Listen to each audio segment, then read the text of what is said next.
Assalamualaikum warahmatullahi wabarakatuh. Alhamdulillahi rabbil alamin. Wassalatu wassalamu ala asrofil anbiya'i wal mursalin wa ala alihi wa ashabihi ajma'in, amma ba'du.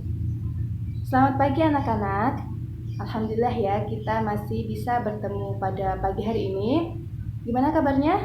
Sehat semua? Alhamdulillah, semua dalam keadaan sehat. Puji syukur kita haturkan kepada Allah, kita masih diberi kesempatan, kenikmatan waktu luang, kemudian kita masih diberi kesehatan sehingga kita masih bisa mengikuti pembelajaran Quran Hadis pada pagi hari ini. Untuk itu, mari kita buka pembelajaran pada pagi hari ini dengan membaca surat Al-Fatihah, kemudian dilanjutkan dengan membaca doa sebelum belajar secara bersama-sama. Mari kita baca surat Al-Fatihah secara bersama-sama. A'udzu billahi minasyaitonir rajim. Bismillahirrahmanirrahim. Alhamdulillahi rabbil alamin. Ar-Rahmanir-Rahim. Maliki yaumiddin. Iyyaka na'budu wa iyyaka nasta'in. Ihdinas siratal mustaqim. Siratal ladzina an'amta 'alaihim ghairil maghdubi 'alaihim waladdallin. Amin. Dilanjutkan doa sebelum belajar. Bismillahirrahmanirrahim. Raditu billahi rabba wa bil islami dina wa bi muhammadin nabiyya wa rasula. Rabbi zidni ilma warzuqni fahma. Amin. Alhamdulillah, semoga dengan membaca surat Al-Fatihah dan doa sebelum belajar, Allah Subhanahu wa Ta'ala merahmati setiap kegiatan kita pada pagi hari ini, dan semoga ilmu yang akan kita pelajari nanti berkah dan memberikan kebaikan di dunia maupun di akhirat. Seperti itu ya. Oke, selanjutnya Ibu akan absen terlebih dahulu. Siapa yang gak masuk hari ini? Masuk semua?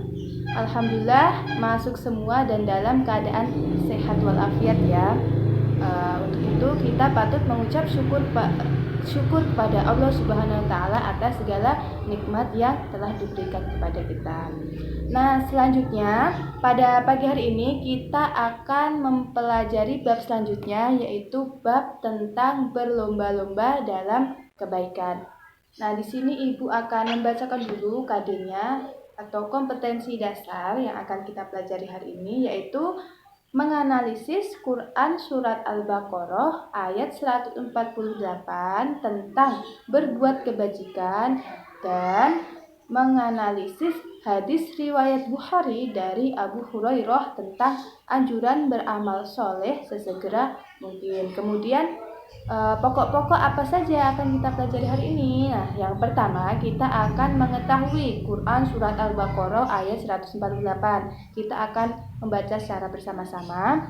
Kemudian kita juga akan mengetahui arti perkata atau mufradat dari Quran Surat Al-Baqarah ayat 148. Kemudian kita akan mengetahui artinya secara keseluruhan. Dan kita juga akan mengetahui kandungan atau isi dari Quran Surat Al-Baqarah ayat 148 tersebut. Nah, selanjutnya kita juga akan mengetahui hadis tentang beramal soleh sesegera mungkin, dan kita akan mengetahui penjelasan dari hadis tersebut. Seperti itu ya. Untuk itu silakan anak-anak disiapkan bukunya, buku paket dan juga buku tulis. Alat tulisnya juga dipersiapkan. Silakan disiapkan dulu. Sudah ya? Sudah dibuka buku paket. Sekarang silakan dibuka bukunya halaman 148. Nah, di situ sudah ada Quran Surat Al-Baqarah ayat 148. Kemudian sudah ada juga mufradat, kemudian arti dan kandungan dari Quran Surat Al-Baqarah ayat 148 itu. Nah, yang pertama mari kita lihat halaman 148. Nah, di situ sudah ada kan ayat atau potongan ayat dari Quran Surat Al-Baqarah ayat 148. Nah, mari kita baca secara bersama-sama dulu Quran Surat Al-Baqarah ayat 148 ini ya. Ayo, silakan dibaca, bisa menggunakan buku paket atau yang kurang jelas pakai buku paket bisa menggunakan Al-Quran pribadi, seperti itu. A'udzu billahi minasyaitonir rajim. Bismillahirrahmanirrahim. Walikulli wijhatun huwa muwalliha fastabiqul khairat aynama takunu ya'ti bikumullahu jami'a innallaha ala kulli syai'in qadir.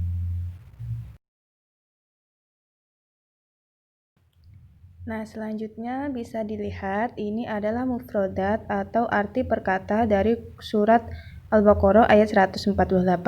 Silakan dilihat baik-baik dan dihafalkan ya. Dihafalkan. Minggu depan insya Allah akan Ibu tunjuk salah satu dari kalian untuk mempresentasikan hafalan tentang mufradat kali ini. Oke, silakan dipahami. Sekarang kita lanjut ke halaman selanjutnya yaitu halaman 149. Nah, di situ tertulis isi kandungan Quran Surat Al-Baqarah ayat 148. Disimak baik-baik ya. Nah, dalam Quran Surat Al-Baqarah ayat 148 ini Quraisy Shihab menyatakan bahwa Allah Subhanahu wa Ta'ala memerintahkan kaum Yahudi untuk berkiblat ke Baitul Maqdis dan umat yang lain melalui nabi dan rasulnya untuk menghadap ke arah tertentu. Namun dalam ayat ini Allah Subhanahu wa Ta'ala memerintahkan umat Islam untuk mengarah ke Ka'bah dan berlaku secara umum untuk semua umat. Nah, jadi pada awalnya itu Allah memerintahkan kaum Yahudi untuk menghadap ke Baitul Maqdis dan umat yang lainnya itu ke arah tertentu sesuai dengan yang diperintahkan oleh para nabi dan rasulnya. Namun dalam surat Al-Baqarah ayat 148 ini Allah menegaskan bahwa untuk umat Islam dan umat yang lainnya itu harus berkiblat ke Ka'bah. Jadi surat ini secara tidak langsung juga menghapuskan perintah Allah yang sebelumnya untuk menghadap ke Baitul Maqdis dan arah tertentu itu sudah dihapuskan melalui ayat ini seperti itu. Kemudian hal yang terpenting dalam menghadap kepada Allah Subhanahu wa Ta'ala adalah menghadapkan hati kita. Jadi ketika kita beribadah kepada Allah, yang terpenting adalah hati kita juga ikut menghadap kepada Allah. Bukan hanya gerakan-gerakan tubuh saja, tapi hati kita juga ikut menghadap kepada Allah Subhanahu wa Ta'ala, yang dalam artian lain itu adalah berarti kita beribadah secara khusyuk dan tumakninah. Kemudian dalam ayat ini Allah memerintahkan umat Islam untuk berlomba-lomba dalam mengerjakan kebaikan atau fastabiqul khairat. Tadi sudah ya di halaman sebelumnya tadi sudah diketahui bahwa fastabiqul khairat itu artinya berlomba-lomba. Maksud berlomba-lomba di sini adalah menjadi orang yang pertama, menjadi orang yang nomor satu dalam melakukan kebaikan. Kita misalkan dalam kehidupan kita sehari-hari ya, orang yang mengikuti perlombaan tentulah orang yang memiliki semangat, orang yang memiliki tekad dan giroh yang tinggi untuk kegiatan itu. Nah, begitu pula dengan orang yang berlomba-lomba dalam kebaikan. Berarti orang tersebut adalah orang yang memiliki semangat yang tinggi dalam melakukan kebaikan. Seperti itu ya. Nggak mungkin orang yang mengikuti perlombaan itu dia nggak memiliki semangat untuk menjadi juara. Itu sangat tidak mungkin. Jadi orang yang mengikuti perlombaan itu adalah orang yang mempunyai niat yang tinggi, mempunyai tekad dan usaha yang lain daripada yang lain. Nah, begitu juga dengan orang yang berlomba-lomba dalam kebaikan. Berarti mereka adalah orang yang lain daripada yang lain. Yang lain itu berleha-leha, mereka melakukan kebaikan ya hanya karena mereka ingin atau karena suatu kewajiban saja, tetapi orang yang berlomba-lomba dalam kebaikan adalah orang yang benar-benar memiliki niat untuk menjadi orang yang pertama dan orang yang nomor satu dalam melakukan kebaikan tersebut. Nah, ini adalah suatu kegiatan atau suatu sikap yang harus kita tiru sebagai umat Islam. Seperti itu. Kemudian, berlomba-lomba dalam kebaikan ini adalah suatu sikap atau suatu kegiatan yang memiliki banyak sekali dampak positif ya. Misalnya, ketika kita berlomba-lomba dalam kebaikan, kehidupan kita akan menjadi lebih dinamis. Kemudian, kehidupan kita akan menjadi lebih maju dan senantiasa bersemangat untuk berkreasi dan berinovasi dalam kehidupan. Kita beri contoh misalnya dalam lingkungan tempat tinggal kita saja ya. Nah, dalam satu RT itu biasanya ada 20 sampai 25 kepala keluarga. Nah, misal sikap berlomba-lomba dalam kebaikan ini diterapkan dalam lingkungan tempat tinggal kita. Misalnya dalam contoh kecil saja seperti berlomba-lomba dalam kebaikan yaitu membuang sampah pada tempatnya atau menjaga kebersihan lingkungan. Nah, dari 25 kepala keluarga ini apabila mereka mempunyai sikap berlomba-lomba dalam kebaikan, tentu mereka akan menjadi orang yang pertama dalam melakukan kebaikan itu, yaitu apa? Menjaga kebersihan lingkungan dan membuang sampah pada tempatnya. Jadi lingkungan tempat tinggal kita akan menjadi lebih bersih, semakin bersih dan semakin nyaman untuk ditinggali secara bersama-sama. Seperti itu ya. Jadi berlomba-lomba dalam kebaikan itu bukan hanya perkara masalah akhirat saja, tapi juga perkara dunia, tapi dalam hal kebaikan, tidak dalam hal kemaksiatan atau keburukan. Seperti itu ya. Selanjutnya, setelah kita mengetahui tentang berlomba-lomba dalam kebaikan dalam Quran surat Al-Baqarah ayat 148, karena pentingnya sikap berlomba-lomba dalam kebaikan ini, hal ini juga ditegaskan oleh Rasulullah Shallallahu Alaihi Wasallam dalam sabdanya, dalam sabda beliau, dalam hadis yang diriwayatkan oleh Al-Bukhari. Nah, sekarang kita buka halaman 150. Di situ sudah ada hadis tentang bersegera dalam beramal saleh. Sama ya, berlomba-lomba dalam kebaikan dan juga bersegera dalam beramal soleh. Karena kebaikan itu juga termasuk amal soleh tersebut, jadi sama. Nah, sekarang coba dibaca, ayo baca secara bersama-sama hadis tentang bersegera dalam kebaikan. Bismillahirrahmanirrahim. Badirul bil a'mali fitanan kaqita'il lailil muzlimi yusbihur rajulun mu'minan wa yumsi kafir aw yumsi mu'minan wa yusbihu kafir yabi'u dinatu bi'aradil minut dunya. Nah, di situ sudah tertulis artinya. Silahkan dibaca dan dipahami baik-baik. Semuanya sudah lancar membaca hadis-hadis Nabi. Semoga kedepannya semakin lancar dan semakin baik lagi ya. Jangan pernah berhenti untuk belajar seperti itu. Nah, selanjutnya kita lanjut ke penjelasan hadis ini. Silakan dilihat di buku halaman 150. Di sini Ibu akan menjelaskan, kalian cermati berdasarkan buku itu ya. Nah, hadis ini berisi perintah untuk bersegera melakukan amalan soleh. Amalan soleh seperti apa? Yaitu amalan soleh yang berorientasi pada kehidupan akhirat seperti sholat, kemudian mengaji, membaca Al-Quran, bersedekah, berinfak, membantu fakir miskin, menolong anak yatim, dan sebagainya yang berorientasi pada akhirat yang memiliki pahala ketika kita melakukannya. Seperti itu ya. Kemudian kenapa kita harus bersegera? Karena dikabarkan kelak suatu saat nanti akan datang fitnah yang mana fitnah itu seperti potongan malam, tidak terlihat dan nyaris sempurna. Jadi kita tidak akan tahu itu adalah fitnah. Jadi kita tidak tahu kemana kita akan melangkah seperti itu. Kenapa dikatakan seperti potongan malam? Karena kalau malam kan gelap ya, kecuali kalau ada penerangan cahaya seperti lampu, kemudian senter dan lainnya, itu kita akan nampak sesuatu. Tapi kalau tidak ada penerangan, itu kita akan susah melihat sesuatu. Nah, sama halnya dengan fitnah ini. Fitnah ini datang seperti potongan malam karena kita susah untuk mengenalinya. Kita susah mengenalinya karena apa? Karena dia tidak terlihat seperti fitnah. Seperti itu.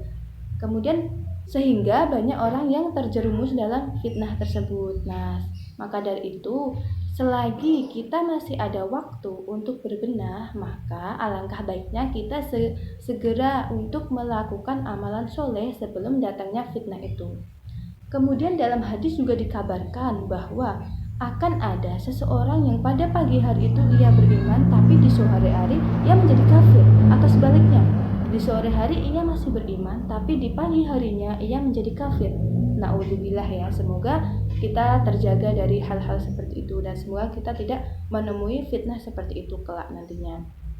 Nah, jadi kita dianjurkan untuk bersegera melakukan amalan soleh itu guna menjaga diri kita sendiri. Nah, selagi kita ada waktu untuk beramal soleh, maka waktu itu kita manfaatkan sebaik-baiknya untuk mengisi tabungan pahala-pahala kita. Nah, sehingga ketika nanti tiba-tiba fitnah itu datang, kita sudah memiliki tabungan pahala itu. Nah, seperti itu. Jadi kita sudah memiliki waktu yang berharga sebelum-sebelumnya karena kita mengisinya dengan sesuatu yang berharga pula. Kecuali kalau kita mengisi waktu kita sebelum-sebelumnya itu dengan sesuatu yang tidak menguntungkan seperti hanya bermain HP, kemudian nonton YouTube, WhatsAppan. Nah, itu kan waktu kita menjadi tidak berguna karena tidak mengandung hal-hal yang mendatangkan manfaat bagi kita. Seperti itu. Nah, untuk itu, selagi kita masih ada waktu, maka sesegera mungkin kita melakukan amalan soleh sebelum kita tidak punya waktu atau sebelum datangnya fitnah itu, sehingga kita tidak bisa melakukan amalan soleh. Nah, selanjutnya, perilaku berlomba-lomba dalam kebaikan. Seperti apa? Nah, contohnya, sikap dan perilaku yang dapat diterapkan berdasarkan Quran Surat Al-Baqarah ayat 148 dan juga hadis Nabi tentang bersegera dalam melakukan amal soleh adalah yang pertama, kita selalu bertaubat dan meminta ampun kepada Allah Subhanahu wa Ta'ala ketika kita melakukan kesalahan maupun tidak. Kenapa kita harus selalu bertaubat dan minta ampun pada Allah? Karena kita nggak tahu ya, kita nggak tahu kapan kita melakukan kesalahan. Kita pikir kita melakukan sesuatu yang benar, tapi pada dasarnya itu bukanlah suatu hal yang benar. Kita berinteraksi dengan banyak manusia, kita sudah beranggapan bahwa kita sudah memperlakukan mereka dengan sebaik-baiknya. Tapi dalam sisi lain, mereka masih merasakan sesuatu yang menyakitkan dari kita. Nah, maka dari itu kita dianjurkan untuk selalu bertaubat kepada Allah Subhanahu wa Ta'ala. Kemudian yang kedua, senantiasa melakukan amalan soleh seperti menyambung silaturahmi, kemudian sholat tepat waktu, bersedekah, berinfak, dan lain sebagainya. Selagi kita mampu dan kita bisa melakukan amalan soleh itu, maka jangan disia-siakan, karena kebaikan yang tidak kita lakukan hari ini kita akan menyesal di kemudian hari. Tentu kita pasti akan menyesal di kemudian hari. Maka dari itu sesegera mungkin kita melakukan amalan soleh.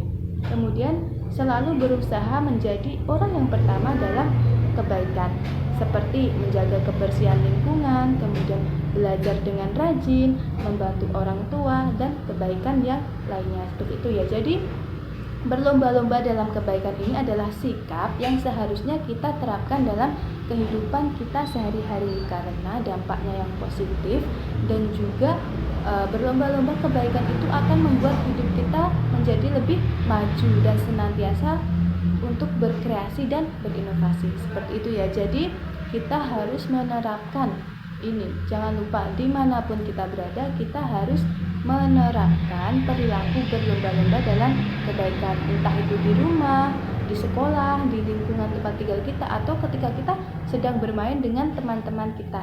Nah, jangan lupakan perilaku berlomba-lomba dalam kebaikan, karena itu menjaga diri kita dan juga menjaga waktu kita yang berharga agar tidak terbuang sia-sia. Seperti itu. Alhamdulillah, selesai ya, udah selesai pembelajaran pada pagi hari ini. Jangan lupa untuk terus menerapkan perilaku berlomba-lomba dalam kebaikan ini dalam kehidupan kita sehari-hari. Nah, oh ya, Bu Guru akan memberi tugas kepada anak-anak, yaitu nanti silahkan diamati di lingkungan kalian, entah itu di rumah atau di sekolah, kemudian di lingkungan masyarakat, atau ketika kalian sedang bermain bersama teman-teman kalian, silahkan diamati apakah sudah ada perilaku berlomba-lomba dalam kebaikan di lingkungan kalian tersebut. Nah, kemudian kalian catat di buku tulis dan dipersiapkan minggu depan ya. Seperti itu. Jadi minggu depan Ibu akan menunjuk salah satu untuk membacakan hasil pengamatan dari kalian. Seperti itu ya. Nah, alhamdulillah pembelajaran pada pagi hari ini telah selesai. Semoga apa yang kita pelajari hari ini bermanfaat dan memberikan kebaikan pada kita di dunia dan akhirat. Jangan lupa, ilmu itu bukan hanya sesuatu yang kita hafal, tetapi ilmu adalah sesuatu yang kita amalkan. Kalau kita memiliki ilmu, tapi kita tidak mengamalkannya, maka sejatinya kita tidak mempunyai ilmu tersebut, karena ilmu itu akan hilang dengan sendirinya. Tapi kalau kita mengamalkan ilmu tersebut, maka ilmu itu akan terus menempel pada diri kita. Seperti itu. Jangan lupa untuk terus membaca Al-Quran, kemudian sholat 5 waktu harus tepat waktu, dan juga jangan lupa untuk selalu berbakti kepada kedua orang tua. Nah, sampai di sini saja pembelajaran kita pada pagi hari ini. Silahkan nanti PR-nya dikerjakan di rumah dan tetap semangat seperti itu ya. Kurang lebihnya mohon maaf. Wassalamualaikum warahmatullahi wabarakatuh.